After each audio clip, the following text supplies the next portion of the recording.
BJP अध्यक्ष अमित शाह एक rally कर रहे हैं, चलते हैं वहीं।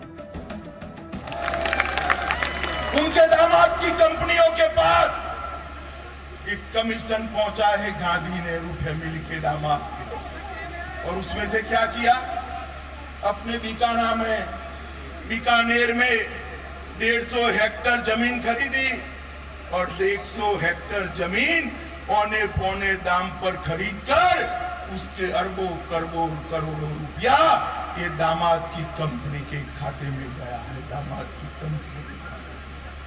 मित्रों, मैं आज कांग्रेस अध्यक्ष को पूछना चाहता हूं, ये जो इंडियन एक्सप्रेस ने स्टोरी प्रसारित की है, क्या आप उसका जवाब देना चाहोगे या नहीं देना चाहोगे? मुझे बताओ, नागौर वालों, देना चाहिए या नहीं देना चाहिए? जोर से बोलो, देना चाहिए या नहीं देना चाहिए? अरे हमें कहते हैं कि सांदेशरा क्यों भाग गया, नीरव मोदी क्यों भाग गए, ये कोई शराब बनाने वाले मालिया थे क्यों भाग गए? भैया राहुल बाबा, ये सारे लोन आपके समय के दिए हुए हैं और आपके समय में इसलिए भागते नहीं थे। जरा सुनो नागौर वालों, कांग्रेस के समय में इसलिए भागते नहीं थे कि उनको डर ही नहीं था, इनके साथ तो अपनी पार्टनरशिप चल रही है। जिनके साथ जिनकी रखवाली हो, कभी कोई भागेगा? बताओ मुझे, भागेगा? जैसे ही मोदी जी की सरकार आई, उनको डर लगने लगा कि सलाखों के पीछे जाना पड़ेगा और वो भागना शुरू हो गए। आप हमें सवाल पूछते हो, मैं आपको सवाल पूछता हूं कि आपके ऐसे कैसे रिश्ते थे कि आपके समय पर उनको भागना नहीं पड़ता था? हमारे तो कोई रिश्ते नहीं है, इसलिए डर लगा है। और मैं नागौर की जनता को कहने आया हूं, कोई कहां पर भी भाग जाए, देश का पाई पाई का पैसा हम वापिस लाने का काम करने वाले हैं। जो भाग कर गए उनके भी लगभग 20,000 करोड़ की प्रॉपर्टी, चाहे हिंदुस्तान में है चाहे विदेश में है, कानून बनाकर उसको सील करने का काम भारतीय जनता पार्टी के प्रधानमंत्री नरेंद्र मोदी ने 20,000 करोड़ का प्रॉपर्टी। और राहुल बाबा, आपके समय में क्या होता था? लोन को रिन्यू करते थे और मलाई खाने वाले मलाई खाते थे, कोई डरता नहीं। भारतीय जनता पार्टी की सरकार ने कठोरता से कदम लिया, बैंकों के पैसे न चुकाने वाले लोगों के 20,000 करोड़ रुपया की संपत्ति को अटैच करने का काम ये भारतीय जनता पार्टी की सरकार ने किया है। मित्रों, नरेंद्र मोदी सरकार। अरे हम पर सवाल उठाना, अरे आपकी पार्टी में आंतरिक लोकतंत्र की। मित्रों, कांग्रेस पार्टी गांधी नेहरू परिवार की प्राइवेट लिमिटेड फर्म बन गई है। प्राइवेट लिमिटेड फर्म अभी बीकानेर के अंदर एक प्रत्याशी पर्चा डालने जा रहा था कांग्रेस पार्टी को, तो साथ में कार्यकर्ता खड़ा था, वो बेचारा बोला भारत माता की जय। इसमें क्या बुराई है भाई? कोई बताओ जरा, नागौर वालों बताओ, बुराई है क्या? जोर से बताओ, बुराई है क्या? प्रत्याशी डर गया कि हाई कमांड। तो नागौर में यही मुद्दा अमित शाह ने उठाया और उनका साफ कहना था कि बीजेपी पर आरोप लगाया जाता है कि माल्या और नीरव मोदी को यहां से भगाया गया है, उनको फायदा पहुंचाया गया है, लेकिन कांग्रेस के राज में क्या होता था, पार्टियों को फायदा पहुंचाया जाता था और फिर उनको शय भी दी जाती थी। रविंद्र कुमार हमारे सहयोगी हमारे साथ मौजूद है। रविंद्र, यहाँ पर क्योंकि चुनाव है, ये मामला बीकानेर से निकला है, रॉबर्ट वाड्रा का मामला है, अब ये तूल पकड़ेगा? जाहिर तौर पर देखिए, हालांकि ये पुराना केस है, 5-6 साल पुराना केस है और इसको लेकर बीजेपी काफ़ी संसद के अंदर, संसद के बाहर भी काफ़ी बवाल मचाया था, हंगामा भी किया था। संसद के अंदर में प्रेस, कई बड़े बड़े उस समय के नेता प्रेस कॉन्फ्रेंस भी किए थे और सीधे तौर पर सरकार पर आरोप लगाया था कि रॉबर्ट वाड्रा को बचाने की कोशिश की जा रही है। क्रोनी कैपिटलिज्म का सीधा साधा केस है इस मामले में कि एक को फायदा पहुँचाने के लिए दूसरे को पैसा दिलवाया गया, ये साफ तौर पर उस समय भी आरोप लगा था। लेकिन आप देखिए कि इस समय जो आया है, टाइमिंग क्या है, राजस्थान में विधानसभा चुनाव हो रहे हैं, जोरों पर प्रचार है और राहुल गांधी राफेल को लेकर चल रहे हैं, कहीं ना कहीं कई अन्य मुद्दों पर प्रधानमंत्री नरेंद्र मोदी को घेर रहे हैं। अब बीजेपी, जैसा कि आपने भी दिखाया दर्शकों को, अमित शाह ने सीधे आरोप लगाया कि रॉबर्ट वाड्रा का जो बीकानेर में जो जमीन खरीदी गई थी उसमें भी यूपीए सरकार ने धांधली की, उनको बचाने की कोशिश की, उनको फायदा पहुंचाने की कोशिश की, यानी सीधा आरोप राहुल गांधी के ऊपर कि उनका क्या कहना है। एक बार दर्शकों को सुना देते हैं कि अमित शाह ने क्या आरोप लगाया, फिर इस पे चर्चा करेंगे। आज इंडियन एक्सप्रेस के अंदर फ्रंट पेज पर एक स्टोरी बनी है, एक बहुत बड़ी कंपनी को हजारों करोड़ का लोन मिला, हजारों करोड़ का, और इसका कमीशन कहां गया? लोन मिलने के दूसरे तीसरे दिन ही, एक ही महीने के अंदर उसका कमीशन उनके दामाद के पास पहुंचा, दामाद के पास, उनके दामाद की कंपनियों के पास एक कमीशन पहुंचा है गांधी नेहरू फैमिली के दामाद के। और उसमें से क्या किया?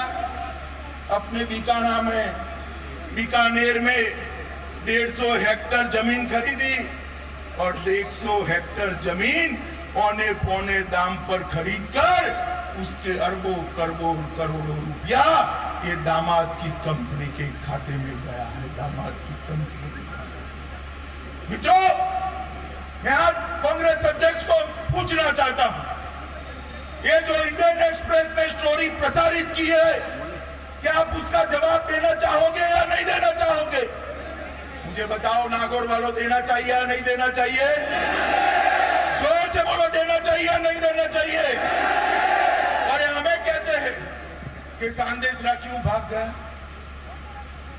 नीरव मोदी क्यों भाग गए, ये कोई शराब बनाने वाले मालिया थे क्यों भाग गए?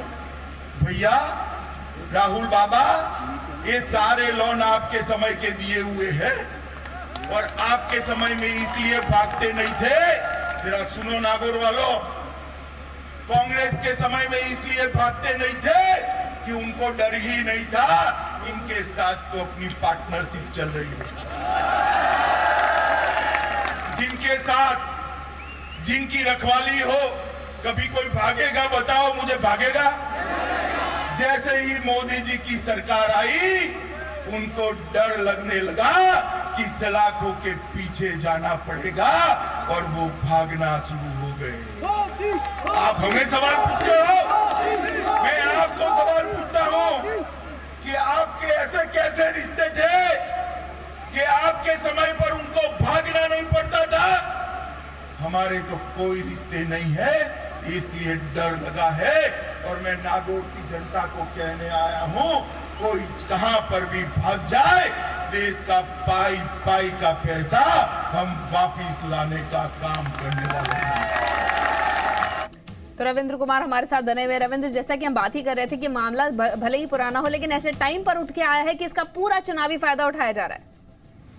जाहिर तौर पर नंदिता, आप देखिए कि रॉबर्ट वाड्रा कहते हैं कि मेरी इंडिविजुअल आइडेंटिटी है, मेरा कांग्रेस है, और यूपीए सरकार उस समय कहते थे कि कोई लेना देना नहीं है, जबकि बीजेपी भी उस समय कहती थी कि रॉबर्ट वाड्रा इंडिविजुअल है, लेकिन उनका जुड़ाव किससे है? वो 10 जनपद से है, परिवार के सदस्य हैं, इसलिए उनको फायदा पहुंचाया जा रहा है। अब चूंकि राजस्थान में विधानसभा जोरों पर है, अमित शाह हों, राहुल गांधी प्रधानमंत्री भी वहां जाएंगे, तो जाहिर तौर पर यह मामला बहुत जोर पकड़ने वाला, क्योंकि बीकानेर से मामला जुड़ा हुआ है, जमीन से जुड़ा हुआ मामला है, रॉबर्ट वाड्रा से है। और राहुल गांधी पर आरोप यही लगेगा कि अपने परिवार के सदस्य को, बीजेपी तो कहती है कि दामाद जी को बचाने की कोशिश की जा रही थी, तो कहीं ना कहीं बीजेपी एक बार फिर से जोर से कहेगी कि एक बार फिर अपने परिवार के सदस्य को बचाने की पूरी कोशिश की थी यूपीए सरकार। हमारी सरकार आई है तो किसानों के हित में बात कर रही है, किसानों से जोड़ा जाएगा। और राहुल गांधी पर कहीं ना कहीं ये जो आरोप लगाया जाएगा कि वो अपने परिवार के जो धांधली करने वाला सदस्य था उसको बचाने की भरपूर कोशिश की थी यूपीए सरकार के समय में।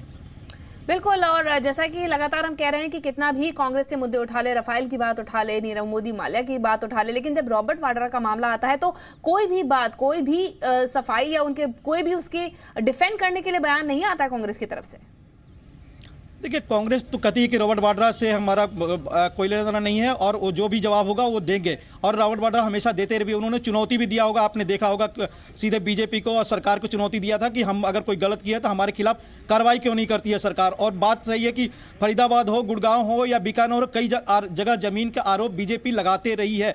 सरकारों ने भी कुछ कार्रवाई की है, ईडी ने भी कार्रवाई की है, समन किया, जैसा कि जितेंद्र बता रहे थे 26 को जाना था, नहीं गए रॉबर्ट वाड्रा। तो ये मामला सीधे तौर पर है कि फायदा पहुंचाने की कोशिश की गई थी रॉबर्ट वाड्रा की कंपनी को और सीधा फायदा हुआ रॉबर्ट वाड्रा को, ऐसा बीजेपी ने कहा था और ऐसा कागजों से साफ तौर पर दिख रहा है। लेकिन इसका सियासी फायदा बीजेपी भरपूर उठाएगी, कम से कम राजस्थान में, क्योंकि कांग्रेस वहां पर आरोप सीधे वसुंधरा राजे पर भी लगाती थी कि लगाती रही है कि, और राहुल गांधी भी लगाते रहे हैं, वहां के अशोक गहलोत हो या सचिन पायलट सब लगाते रहे कि वसुंधरा राजे सिंधिया ललित मोदी कांड में सीधे तौर पर इन्वॉल्व रही हैं। लेकिन अब जाकर उनको जवाब देना पड़ेगा कि रॉबर्ट वाड्रा कांड में उनका क्या कहना है। राहुल गांधी किस तरह बचाव करेंगे, जमीन बीकानेर के किसानों से जुड़ा हुआ, किसानों की बात राहुल गांधी कर रहे हैं। आपने देखा कि मध्य प्रदेश में जिस दिन वोटिंग होना था उसके ठीक एक रात पहले उन्होंने लंबा चौड़ा एक स्टेटमेंट जारी किया था, किसानों के हित की बात कही थी। अब किसानों की बात जब होगी राजस्थान में तो उसका क्या राहुल गांधी जवाब देंगे, यही अमित शाह भी पूछेंगे। और आने वाले दिनों प्रधानमंत्री जब वहां जाएंगे तो वो भी यही पूछेंगे कि कामदार और नामदार के जवाब उठाते हुए यही कहेंगे कि किसको बचाने की कोशिश कर रही थी यूपीए सरकार और 10 जनपद। बिल्कुल, जैसा आपने कहा कि ये मामला क्योंकि ईडी देख रहा है तो जो कार्रवाई होगी वो अलग डिपार्टमेंट करेगा, लेकिन चुनावी फायदा इसका भरपूर उठाया जाएगा क्योंकि इस पूरे चुनाव में सिर्फ वादे ही वादे हैं और इस तरह की ही बातें सामने आती हैं कि छीटाकशी की जाती है। तो ये बहुत बड़ा मुद्दा है जो कांग्रेस को एक हॉटस्पॉट पे डाल रहा है। जाहिर तौर पर नंदिता, टाइमिंग जैसा कि पहले भी बात हो रही थी कि टाइमिंग उस समय आया है जब वहां पर विधानसभा चुनाव जोरों पर है। मध्य प्रदेश निपट गया, छत्तीसगढ़ हो गया, मिजोरम हो गया, लेकिन अब तेलंगाना भी अब चल रहा है। उसके कहीं ना कहीं तेलंगाना में भी इसे उठाने की कोशिश करेगी बीजेपी और राजस्थान में तो इसे जोर शोर से उठाया ही जाएगा। न सिर्फ लोकल स्तर के नेता बल्कि राष्ट्रीय स्तर के नेता जो भी जाएंगे, चाहे प्रेस कॉन्फ्रेंस करेंगे या फिर जनता के बीच में जाएंगे, इसे पुरजोर से ढंग से उठाएंगे।